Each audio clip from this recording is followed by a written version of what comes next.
Hello again, everybody. My name is Bud, and welcome back. Hope you've had a good evening, good 24 hours since last we met. I say evening because it's usually pretty late in the day by the time I get around to this aspect of the daily routine. There is the daily video blog, which of course this is that, and there is the daily written blog, as well as other things, reading and what have you, in between the course of the day. So a lot of time out of doors today, away from the house, so scrambling a bit here to get it all together and get it done. But good, it's good exercise to exercise discipline to make things happen. I have resolved, at least for now, the typing programs, quirks and idiosyncrasies that have not allowed me to get the readings for the past day or two or so. But today this is day 20 of the 90-day challenge. 36 words per minute, 6.3 error percentage at a time of 10 minutes and 8 seconds. So looks like we're getting back up there in number of words per minute, but still obviously not anywhere close to where I'm wanting to be ultimately, which is 140 to 145 words per minute. I don't even know if that's humanly possible, but I guess they said the same thing about Bannister too, as regards the 3-minute mile, right? Nobody could go under, or was it 4-minute mile? Nobody can go under 4 minutes, and then he did it, and then after he did it, so many other people did it. Maybe it was 3-minute mile.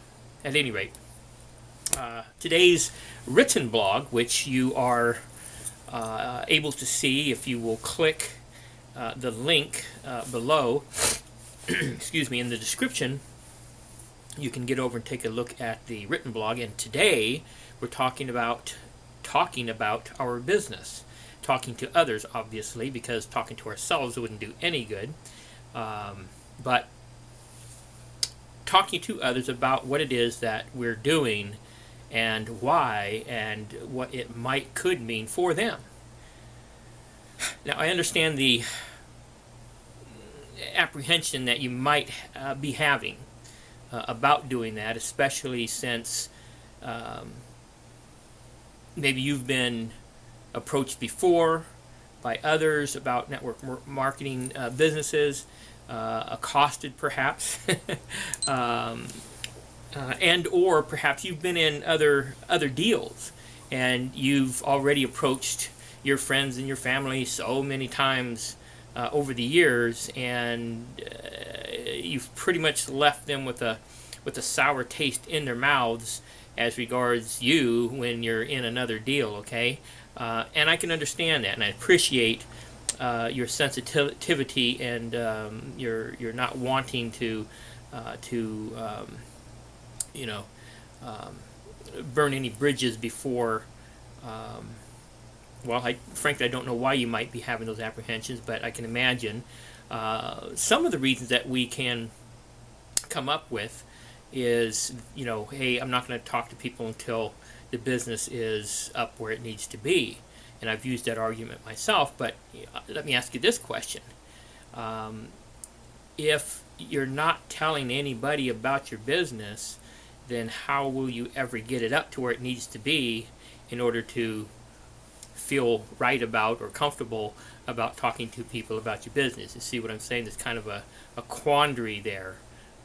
You got to be talking to somebody, and no, you don't have to be talking to your friends and family, but let me ask you another question. If this is what I believe it is, a sound business opportunity, then why wouldn't you want to talk to them? Now, here's a distinction I think we have to make. When I say talk to them, that's all I mean. I just mean talk to them, not badger them, not hound them, not run them down, and back them into a corner, but simply casually, as a matter of normal, conversation, if things come up, naturally, just like anybody else would mention what they're doing. Hey Joe, what's up? Haven't seen you in a while. Well, you don't have to go. Someone once described it like this to me. It's like, someone can ask you a question, and it's like, you back up the dump truck and just, unload the entire thing on them, and none of us appreciate that. And I know I don't, and you don't, and so we have to imagine that if it's something that we don't like or appreciate, then others may not like or appreciate it too. And so just kind of take it easy, do what you would appreciate others doing to you, do that to them, and just mention it. And if they're interested, they can ask you more, and they might not be interested in it today for whatever reason. But if you are diligent in sticking with this thing and not just hanging around, but actually applying, putting into practice the things that are being taught us from people who have been successful, then chances are you're going to be successful as well. And as that is happening more and more and more, odds are these people who, again, for whatever reason, there may be some justifiable reasons, who were not interested before, now they're interested, but now the dynamics have changed. Instead of you talking to them, running them down sort of thing, this kind of plaguing people that happens a lot of times. Not that you would never ever mention it again. Again, if it comes up in normal conversation, just mention it, just like you would anything else, without the hard, heavy sell. But now folks are going to be coming to you like, hey Joe, you still doing that thing? They noticed the new car maybe that you bought, or they noticed that whatever, however you've been before, you and your family. Things are, starting to be apparent that things are different, and folks are now, wondering, and maybe not immediately, but over time they see one thing, then another, and they start putting things together, and they say, hey, what's going on, Joe? You say, well, I'm doing a little better. Oh yeah, well, what are you doing now? Well, remember that network marketing thing that and I know I've been in a bunch before, but this one's actually working, and you can tell because obviously you approached me. See that how the dynamics are different. Whereas in the past you may have chased people down, run them down, backed them in the corners, and did the whole dump truck thing, just drop the whole load on them. Now they're coming to you, and when that happens, it's a lot better. You're going to feel better. They're going to feel better, and that's enough. Appreciate you being here once again, as is the case always, and as is the case always, I look forward to seeing you again. Tomorrow, hopefully, but if not tomorrow, then as soon as possible. Until then, take care.